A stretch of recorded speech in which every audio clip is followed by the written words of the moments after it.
अब यूची के पापा से काफ़ी ज़्यादा रिक्वेस्ट करता है कि वो अपनी बेटी को बोले उसका असिस्टेंट बनने को। पर यूची के पापा कहते हैं तुम्हें तो पता ही है ना कि यूची किस टाइप की है, उसका जो मन करता है वो ही करती है और वो उसका खुद का डिसीजन है, मैं कैसे उसमें बोल सकता हूँ। पर यूची के पापा चालाकी से यूची को आइडिया दे ही देते हैं। वो बोलते हैं कि अगर तुम अपना रोल अच्छे से प्ले नहीं कर पाओगे ना जो उसने तुम्हें पढ़ाया है तो सबसे ज़्यादा बुरा ना यूची को ही लगेगा। और यूची झट से उनका आइडिया समझ लेता है। यहाँ पे यूची पढ़ाई कर रही होती है, उसके फ़ोन पे नोटिफिकेशन आता है। जब वो देखती है तो सोशल मीडिया में यूची ने एक पोस्ट डाला होता है जिसमें वो हिस्टोरिकल हीरो की तरह नहीं बल्कि रोमांटिक हीरो की तरह लग रहा होता है, जिसको देख यूची काफ़ी टेंशन में आ जाती है कि मैंने जिस तरह का कैरेक्टर इसे पढ़ाया है कहीं ये हिस्ट्री से अलग अपना ही कोई कैरेक्टर ना बना दे। और यूची को तो काफ़ी ज़्यादा प्यार है हिस्ट्री से। वो सीधे कॉल करती है युक्षी को और युक्षी यहाँ पे प्रॉपर एक्टिंग करता है। हेलो, कौन बोल रहा है? यूची कहती है मैं यूची याओ याओ बोल रही हूँ। युक्षी कहता है अरे तुम क्यों फ़ोन किया तुमने मुझे? यूची बोलती है मैंने आपका ना सोशल मीडिया में पोस्ट देखा, तो अगर आप उसका रोल प्ले कर रहे हो ना आपको काफ़ी अच्छे से करना होगा। और थोड़ा ना रोमांटिक टाइप का क्यों लग रहा था आपका रोल आपकी ड्रेस से? यूजी कहने लगता है जो भी तूने मुझे पढ़ाया था ना वो सब मैं भूल चुका हूँ, तो अब मैं अपना रोल वैसे ही करूँगा जैसे मुझे याद है। मैं ना हिस्टोरिकल हीरो को बिल्कुल रोमांटिक हीरो में बदल दूंगा। और फ़ोन कट कर देता है। यहाँ पे यूजी सोचने लगती है कि मैंने जो कुछ युक्षी को पढ़ाया है कहीं उसके अलग वो रोमांटिक हीरो बन के किस ना करने लग जाए मेन लीड को। और यूची को काफ़ी टेंशन हो रही होती है इस बात को लेके। यहाँ पे दूसरे दिन युक्षी का फोटोशूट चल रहा होता है तो पेंडुओं के साथ पहुंच जाती है यूची।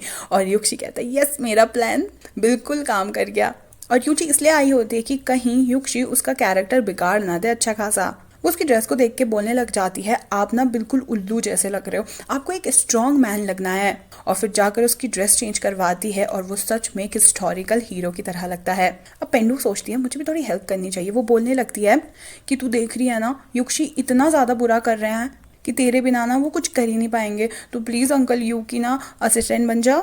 यूची कहने लगती है अरे मेरे लेक्चर्स हैं, मेरा फिर एग्जाम शुरू होने वाले, मुझे पढ़ाई भी तो करनी है। पेंडू कहने लगती है अरे असिस्टेंट बनने का ये मतलब नहीं कि तुझे 24 घंटे अंकल यू के साथ रहना है, जब तुझे टाइम है तब आके तू अंकल यू को समझा लेना चीज़ों के बारे में। और फिर पेंडू कहने लगती है मैं भी इस ड्रामा में ना रोल कर रही हूँ, तो अगर तू मेरे आसपास रहेगी ना मुझे अच्छा लगेगा, मुझे वरना बहुत अकेला फील होता है। और यूँ चीज़ें सुनते ही मान जाती है। पेंडू सोचती है हाँ हाँ इस लव स्टोरी में मैंने भी कहीं ना कहीं पार्ट लिया है। यूची कहने लगती है पर तू कौन सा रोल कर रही है, और वो अपने रोल का नाम बताती है। पर यहाँ पर हमें पता चलता है कि किसी और ही लड़की को वो रोल मिल चुका है और वो हंस हंस के बेचारी पेंडुओं को चिढ़ा रही है।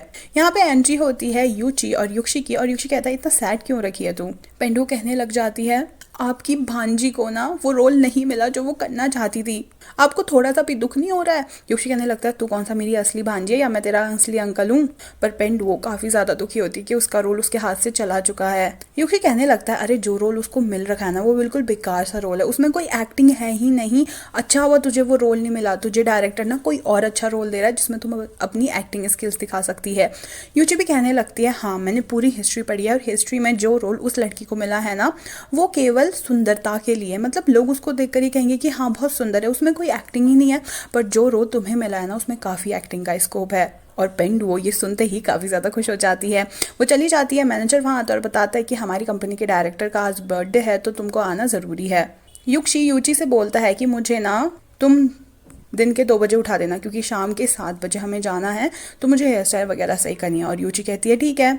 युक्षी की यहाँ पर नींद खुलती है और 5 बज चुके होते हैं। वो सोचता है कि सुबह के 5 बज रहे हैं और सोचता है कि मैं इतनी जल्दी कैसे उठ गया। पर जल्दी उसे याद आता है कि ये सुबह के नहीं शाम के 5 है और 7 बजे उसे बर्थडे पार्टी में जाना है डायरेक्टर की। वो युची को कॉल करता है, बोलता है युची मोमो मैंने तेरे से कहा था ना मुझे 2 बजे उठा देना, देख 5 बज चुके हैं। पर यूची बहुत ही सैड आवाज़ में बोलते हैं मेरी ना बहुत तबीयत खराब हो रखी है, आई एम सो सॉरी।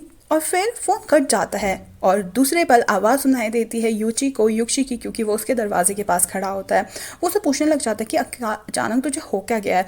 उसके माथे में हाथ रखता है तो उसको काफ़ी ज़्यादा बुखार होता है। वो यूची से बोलने लगता है अभी मेरे साथ चल हॉस्पिटल। यूची कहने लगती है नहीं नहीं हॉस्पिटल जाने की ज़रूरत नहीं है, दरअसल ना महीने के कुछ दिनों में ना मुझे ऐसे ही होता है। युची झट से समझ जाता है कि उसको पीरियड्स हो रहे हैं। वो बोलता है मैं तेरे लिए अदरक का सूप बनाकर लाता हूँ, तू जाकर आराम कर। और आंखों से आंसू आने तक का वो उसके लिए अदरक का सूप बना रहा होता है, उसको यूची के पास लेकर जाता है। यूची सूप को पीती है और पूछती है कि आपको डायरेक्टर के बर्थडे के लिए लेट नहीं हो रहा, आप चले जाओ अब। यूची कहने लगता है नहीं नहीं मैं नहीं जा रहा तुझे ऐसी हालत में छोड़कर। यूची कहने लगते हैं ठीक है फिर आप नहीं जा रहे हो ना तो मैं भी ये सूप नहीं पीऊंगी। यूची कहता है ठीक है जल्द से जल्द ये सूप खत्म कर ले, जैसे ही सूप खत्म करेगी ना वैसे ही मैं चला जाऊंगा।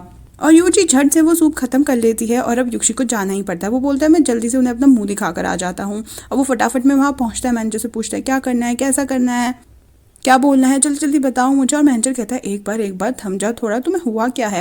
यूशी कहने लगता है मुझे ना प्यार हो गया है। मैनेजर पहले सीरियसली उसके मुंह को देखता है और फिर हंसने लगता है, कहता है वाह क्या जोक करते हो यूशी आजकल तुम। और यूशी कहता है चल चलो जल्दी मेरे को चीज़ें खत्म करके जाना है इंपॉर्टेंट काम के लिए। अब अंदर जब वो पहुंचता है तो डायरेक्टर सबको अपनी स्पीच से बोर कर रहा होता है, जल्दी केक कट ही नहीं कर रहा होता है, प्रोग्राम शुरू ही नहीं कर रहा होता है। पहले वो बोलता है कि हमारे ड्रामाज बहुत अच्छे हैं, हमारे एक्टर्स बहुत अच्छे हैं जो उन्होंने इतने पैसे कमाए हैं इस बार, और खूब तारीफ कर रहा होता है यूशी लोगों की। अब यूशी की हो रही होती है लेट तो वो जल्द से जल्द वहाँ से जाना चाहता है। वो डायरेक्टर का केक पकड़ लेता है, उसमें कैंडल लगा लेता है और कैंडल जलाकर बोलने लगता है चलो चलो डायरेक्टर जल्दी से ना कैंडल फूंक दो और हम सेलिब्रेट करना शुरू करते हैं। पर डायरेक्टर फिर से स्पीच देने के लिए लग जाता है और यूशी खुद ही उनकी कैंडल फूंक कर नीचे रख देता है केक को, और डायरेक्टर के हिस्से का टोस्ट भी सबको वो खुद ही कर लेता है। और अब हड़बड़ी में जाने वाला होता है कि डायरेक्टर उसका हाथ पकड़ लेता है, काफ़ी गुस्से में कहता है तो जल्द से जल्द यहाँ से भागना चाह रहा है ना। मैनेजर ये सारी चीज़ें सॉल्व करने के लिए बीच में आ जाता है और बोलता है यूशी को ना बहुत इंपॉर्टेंट काम है सर, इसलिए उसे ना जाना पड़ेगा। तो डायरेक्टर कहता है ठीक है 1-2 पैग और पी ले उसके बाद तो चले जाना यहाँ से। अब मैनेजर उसे मना कर रहा होता है कि नहीं नहीं इतना ज़्यादा मत पीना, और पेंडू भी उसे मना कर रही होती है।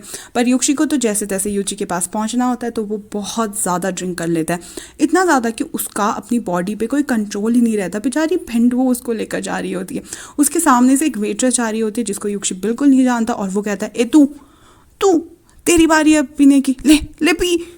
और बेचारी वेट्रेस कहती है सर मैं नहीं पी सकती, और पेंडू उसको कहती है नहीं नहीं अभी ना थोड़ी ड्रंक है तो आप चले जाओ। जैसे ही पेंडू पीछे पलट कर देखती है वो ऊपर होता ही नहीं है, वो ना नीचे गिर गया होता है और वो बार बार यूची का नाम ले रहा होता है। तो वो यूची को कॉल करती है और बोलती है कि यूची की ना ड्रिंक करने के बाद हालत बहुत ख़राब हो गई है, मैं अकेले उन्हें उठाकर घर नहीं ले जा पाऊंगी, प्लीज़ आके मेरी हेल्प कर दे जल्द से जल्द।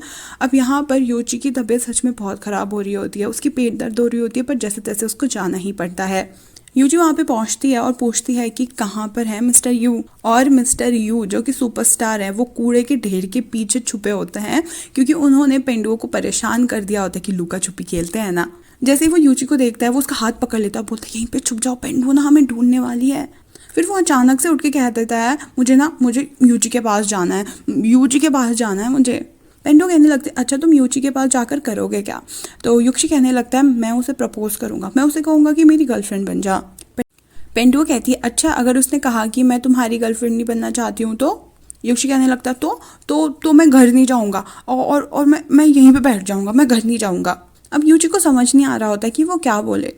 तभी पेंडू वो यूची से कहती है अरे देखो तुम्हारी यूची ना बिल्कुल सामने खड़ी है, बोल दो उसे जो तुम कहना चाहते हो, तुम्हारे सामने भी तो है। वो कहता है कहाँ मुझे नहीं दिख रही। फाइनली उसे यूची दिखती है और वो उसे बोलता है कि प्लीज़ मेरी गर्लफ्रेंड बन जा। पेंडू वो कहती है प्लीज़ प्लीज़ हाँ कहते हैं, अभी ना वो ड्रंक है, सुबह उठ के ना उन्हें कुछ भी याद नहीं रहेगा, तो उन्हें जो भी कुछ कहा है हाँ बोल दे। और बेचारी यूची को ऐसी हालत में उसको हाँ बोलना ही पड़ता है, वो कुछ कर ही नहीं पाती है। वो जैसे ही हाँ बोलती है यूची उसे पकड़ लेता है और उसे किस करने लगता है। पेंडुओं के सामने ही उसको वो किस करने लगता है, और जब वो उसे किस कर रहा होता है अंदर से उनका पूरा क्रू मेंबर आ जाता है, उनका मैनेजर, डायरेक्टर, उसकी को स्टार, और सब लोग ये देखकर बहुत ही हक्के बक्के हो जाते हैं। पेंडू यूची से कहती है ये लोग ना तुम्हें देख नहीं सकते वरना ना बहुत बवाल हो जाएगा, भाग जा यहाँ से भाग जा। अब वो वहाँ से भाग जाती है और मैनेजर आकर उसको रोक रहा होता है कि पेंडू वो मैनेजर को रोक लेती है, बोलती है अंकल अभी ना मेरी और यूची की हालत ख़राब है, पहले हम लोगों को ठिकाने लगा दो, ये लड़की के बारे में हम बाद में पता लगाएंगे। और मैनेजर यूची को जैसे तैसे करके घर पहुँचाता है और पेंडू उससे पूछता है कि वो बदतमीज़ लड़की कौन थी जिसने यूची को ज़बरदस्ती किस किया है। पेंडू कहती है मुझे नहीं पता। और मैनेजर कहता है सच में तुझे नहीं पता। पेंडू कहती है हाँ अंकल मुझे नहीं पता। पर मैनेजर को अपनी पेंडुओं में बिल्कुल भी यकीन नहीं होता। यहाँ पर यूची जब सुबह उठता है तो पेंडुओ उसके पीछे पड़ जाती है कि आपको याद है आपने मुझे हाइड एंड सीक करके खेलने को बोला था, आपको याद है आपने वेट्रेस को रोक के उसे परेशान किया था ड्रिंक पी ले करके। और युक्षी कहता है मेरा दिमाग खराब मत कर, मुझे सच में कुछ याद नहीं है कि कल रात को क्या हुआ है। और पेंडू कहती है अच्छा ठीक है, ये तो बहुत खुशी की बात है, और वहाँ से चली जाती है। पर जैसे ही युक्षी मुंह धोने ही वाला होता है उसे याद आ जाता है कि उसने युची को दारू के नशे में प्रपोज किया था और युची ने भी हाँ कह दिया था उसे। वो तो खुशी के मारे फूला नहीं समाता, वो अपने फेवरेट क्रोकोडाइल टॉय को पकड़ के कहता है उसने मुझे हाँ कहा, वो मेरी गर्लफ्रेंड बन जाएगी, युची ने मुझे हाँ कह दिया, मैं बहुत ही ज़्यादा खुश हूँ। और वो फिर यूची को गुड मॉर्निंग टेक्स्ट करता है। यहाँ पे यूची देखती है और वो सोचती है कि रात का शायद युक्षी को कुछ भी याद नहीं है, तो वो भी गुड मॉर्निंग टेक्स्ट बैक कर देती है। और एक गुड मॉर्निंग देख के युक्षी जो पागल होता है खुशी से, उसका तो कोई ठिकाना ही नहीं होता। फिर क्या था, दूसरे पल वो चारों को बैठा देता है साथ में और बोलने लगता है कल रात को कोई चीज़ हुई और वो इम्पॉर्टेंट चीज़ मुझे आप सबके साथ शेयर करनी है। दरअसल यूची मेरी गर्लफ्रेंड बनने को तैयार हो गई है। यूची यहाँ पर पेंडू को देखने लग जाती है कि इसने तो कुछ और ही कहा था, और पेंडू वो कहती है कि आप तो कह रहे थे आपको कुछ भी याद नहीं है। और सिचुएशन बहुत ही ऑकवर्ड हो जाती है। यूची कुछ बोल नहीं पाती और बोलती है मुझे कुछ काम से जाना है, और वो जल्द से जल्द वहाँ से भाग जाती है। युक्षी भी उसके पीछे भागता है और पेंडू कहती है इतनी सारी चीज़ें हुई और अंकल को सिर्फ इतना ही याद है कि उसने यूची को प्रपोज किया था, ऐसा क्यों हो रहा है। चाओ बोलने लगता है अरे जो लड़का पहली बार प्यार में पड़ा होता है ना, उसको बस वही चीज़ें याद रहती है। और पेंडू कहती है तो उस लड़की का क्या जो पहली बार प्यार में पड़ी है, और वो बहुत चिपक रही होती है चाओ से, पर चाओ से बिल्कुल मुँह नहीं लगा रहा होता है। बाद में यूची बेचारा अकेले बैठा होता है तो चाओ उसके पास आता है और पूछता है कि क्या हुआ है। युक्षी कहने लगता है कि यूची ने बोला मुझसे कि तुम दारू के नशे में थे, इसलिए मैंने हाँ बोल दिया और मैं उस समय सही से नहीं सोच रही थी। और वो काफ़ी ज़्यादा सैड होता है। चाओ कहता है कि यूची ना उन लड़कियों में से है जिसको धीरे धीरे चीज़ें समझ आती है, तो तुझे ना उसके साथ थोड़ा और ज़्यादा पेशेंस होना पड़ेगा और ज़्यादा धैर्य से काम लेना पड़ेगा तुझे उसके साथ। और चाओ कह भी सही रहा होता है। यहाँ पे यूची मैसेज भेजने ही वाली होती है युक्षी को कि अगर तुमने ड्रिंक नहीं किया होता ना तो मैं तुम्हारी गर्लफ्रेंड बनने के लिए उसी वक्त तैयार हो जाती। इसका मतलब यूची के मन में भी फीलिंग्स है, पर युक्षी दारू के नशे में ये सब बोल रहा है इसलिए उसने उसको हाँ नहीं कहा। पर वो ये मैसेज उसे नहीं भेजती, उसके बदले वो उसे गुड बाय करके मैसेज भेजती है।